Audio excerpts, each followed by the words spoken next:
Okay guys, I got this idea off of somebody on TikTok and it looks super good, so I'm going to try it.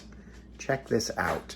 The only thing you need for this is 2 cans of apple filling, some heavy cream, and 2 tubes of cinnamon rolls. That's it. This is the kind of canned apple that I'm using. Put it in the bottom of the slow cooker, just like that. And this is the only kind of cinnamon rolls they had. They were out of everything else, so I figured, what the heck, I don't think it matters that much. I'm gonna take these cinnamon rolls, take them out of the can, and I'm gonna cut them into 4s. Cut them in 4s just like that, and make sure you save the icing. Put them in the slow cooker on top of the apples, and then we're just gonna do the same thing again. Another can of apples, another can of cinnamon rolls quartered.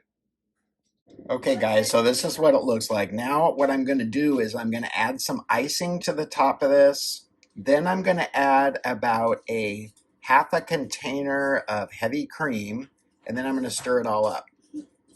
Okay, so there's the topping on there, and then I'm going to add half of this whipping cream to the top of that. Okay guys, so this is what it looks like. Now I'm just going to stir this up, and I'm going to cook it in this slow cooker on low for about 2 hours.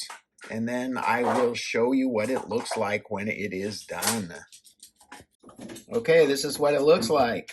Can't wait to see how this turns out. There they are after about 2.5 hours. And I added some cinnamon to the top. This looks pretty good. Would be good with ice cream too, I think. There you go, everyone. You could easily add ice cream or whipping cream or both to this.